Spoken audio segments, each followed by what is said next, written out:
kemudian ada istilahnya itu di-celebrate, isinya semua dibongkar. Celebrate itu nama alat Pak untuk kepentingan mobile forensik. Jadi istilah di celebrate itu tidak tepat itu ya. Ya, JS, Assalamualaikum warahmatullahi wabarakatuh. Sepertinya lawyers atau kuasa hukum dari kubu 02 ini sudah mulai oleng ya guys. Banyak sekali pertanyaannya itu yang kurang masuk akal ya guys. Kadang sok tahu seperti yang ini ya. Sok tahu padahal istilahnya saja salah ya guys. Ya, kita tonton videonya ya. Saudara ahli, dalam praktek sampai Mahkamah Agung, agar audit dari ahli digital forensik memenuhi syarat, diperlukan berbagai persyaratan. Salah satu contoh kasus terbesar akhir-akhir ini adalah kasus narkoba Jenderal Teddy Minahasa, di mana saya sebagai salah satu kuasa hukumnya. Pada waktu itu ada 2 ahli digital forensik. Salah satu pertanyaan pertama adalah, apakah saudara ahli punya sertifikat internasional sebagai ahli digital forensik? Itu pertanyaan pertama. Karena di pengadilan umum itu, kalau Anda tidak punya, Anda tidak diakui. Yang kedua, salah satu syarat mutlak agar digital forensik sah adalah account tersebut, aplikasi tersebut harus dikasih secara utuh kepada ahli, kemudian diaudit, kemudian ada istilahnya itu di-celebrate, isinya semua dibongkar. Itu mirip dengan audit kantor akuntan. Tidak mungkin kantor akuntan melakukan mengeluarkan neraca rugi laba tanpa diaudit semua dokumen dari perusahaan.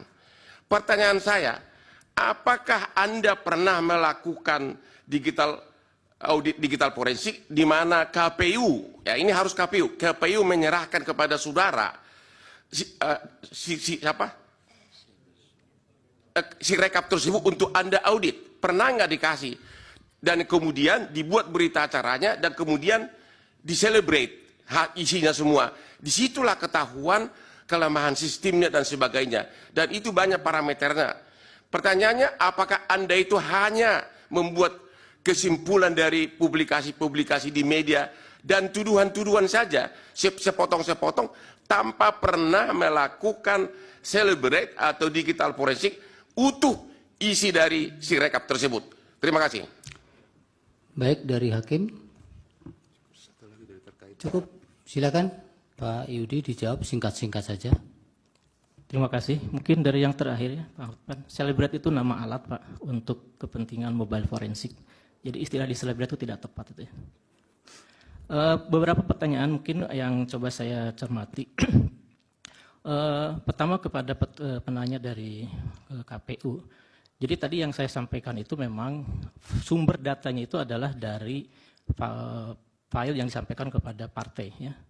Nah, kami mencoba untuk melakukan query, melakukan pengecekan ya. Memang tidak melakukan apa yang disebut dengan pengecekan berjenjang. Jadi dalam di dalam prinsip kami, karena sudah terdigitalisasi semua mekanisme, seharusnya hal-hal semacam itu tidak lagi terjadi ya. Jadi berkaitan dengan DPT tadi ya. Jadi kami mencoba melakukan analisis itu berdasarkan file yang disampaikan kepada partai, kemudian kita coba lakukan searching, filtering berkaitan dengan beberapa field ya, dan kemudian ketemulah angka seperti itu. Jadi memang tidak melakukan verifikasi secara faktual ya. Kemudian yang terkait dengan, sekali lagi mungkin kembali ke Pak Hotman ya. Jadi yang saya sampaikan itu adalah pola pikirnya Pak, pola pikir digital forensik ya. Jadi kami dalam paparan ini tidak menyatakan bahwa kami melakukan aktivitas digital forensik. Karena memang kalau digital forensik secara resmi itu harus ada request, harus ada banyak prosedural ya. Nah, yang kita lakukan itu adalah berdasarkan data dan fakta yang ada ya. Kami tadi menampilkan source code. Dari mana source code itu? Dari yang terpublikasi sebenarnya. Siapapun bisa sebenarnya, karena itu bisa didapatkan secara langsung di dalam publik ya. Orang-orang IT saya kira mengerti betul apa yang disebut dengan web scraping, apa yang disebut dengan JSON ya, itu hal yang sudah biasa dilakukan. Jadi secara prinsip kita tidak melakukan digital forensik ya. Dan kalau berkaitan dengan kompetensi, alhamdulillah saya sudah hampir 20 tahun bergelut dalam dunia digital forensik, punya S2 digital forensik, S3 pun juga digital forensik. Kalau untuk masalah sertifikasi, dulu pernah mengikuti beberapa sertifikasi. Ya memang awal-awal terlihat meyakinkan ya pertanyaan dari Hotman Paris ya guys. Namun dijawab begitu saja oleh ahli dari 01 ya guys. Ternyata istilahnya saja yang digunakan oleh Hotman Paris salah ya guys, apalagi pertanyaannya ya. Itu sudah pasti bisa dijawab oleh ahli dari 01 ya guys. Dan tak jarang juga Hotman Paris atau kuasa hukum lainnya itu mendapat teguran dari hakim ya guys. Dan saya lihat hari ini juga banyak hakim menegur Bapak Hotman Paris guys. Namun kita bahas di video selanjutnya ya. Di video kali ini saya ingin mengajak teman-teman untuk melihat tanggapan dari Bung Rocky Gerung. Bung Rocky Gerung melihat bahwa lawyers dari 02 ini sudah mulai cemas ya guys. Ini seru sekali ya, dan nanti ada tanggapan netizen lainnya. Langsung saja kita ke videonya ya guys.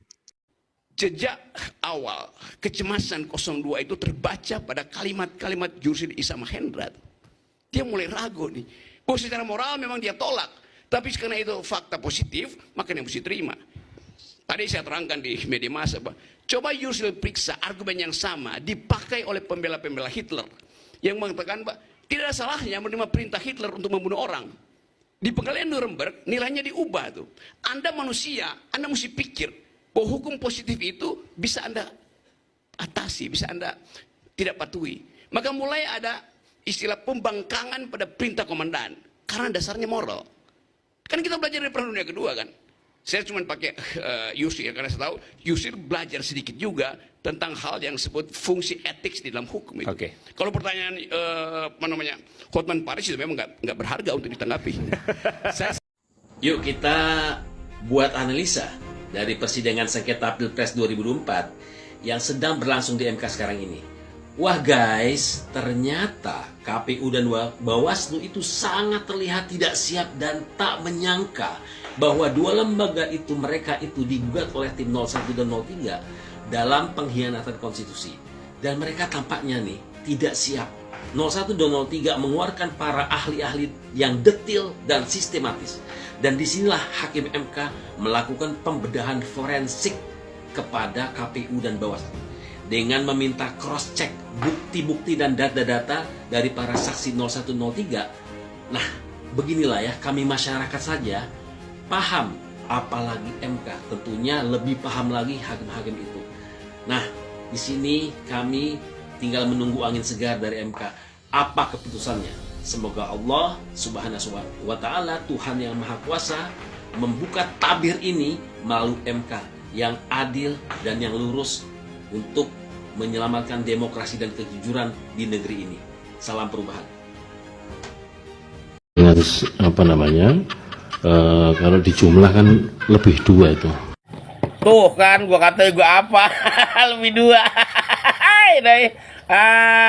Dulu gua pernah bikin PT waktu ada kampanye 01. Nih lihat nih, nggak ada jin, nggak ada setan, orang semua. Itu yang gue maksud, Pak. Orang-orang biar pada paham nih ya. Yang kemarin dulu gue bikin, nggak ada setan, nggak ada jin.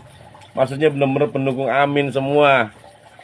Itu nggak campur setan, nggak campur jin. Nah itu campur setan tuh, campur jin tuh, tambah-tambah itu. Lucu ya, karena sepertinya mereka sangat. Iya betul bang, lucu kali ini bang. Ternyata abang ini pantesan banyak uangnya itu. Ternyata abang ini bisa membalik-balikan fakta. Benar gak bang? Yang salah jadi benar, yang benar jadi salah, itu benar bang. Yang penting uang bang, uang banyak ya bang ya. Kalau kami pengacara ini tergantung siapa yang bayar, Pak. Terjebak pada lagu baru, maju tak gentar, membela yang bayar. Biar bertentangan dengan nurani, biar bertentangan dengan public opini, biar bertentangan dengan rasa keadilan. Siapa yang bayar, itulah majikan. Mau benar atau salah, belain terus. Kalau seperti inilah hukum kita, mafioso keadilan akan tetap gentayangan. Udah berapa minggu nih sidang mulu. Jadi jarang berenang sama perempuan-perempuan di Bali. Aduh. Mane saksi ahlinya jago-jago banget lagi bikin gua pusing. Aduh. Bener-bener nek 01. Punya pengacara, punya ahli, bikin gua pusing. Jadi gua jarang deh berenang lagi sama cewek-cewek, dugem-dugem. Cuman gara-gara ngurusin sidang ini nih. Tuh, kapan kelarnya ya? Ya kan gua udah lama juga ini. Dah. Ini cincin 3M. Jamrut 1,5 M. Berlian hitam 4M. Aduh. Ya itu dia ya guys. Ya mungkin Pak Hotman Paris sudah lama tidak dugem ya seperti yang dikatakan netizen tadi ya guys.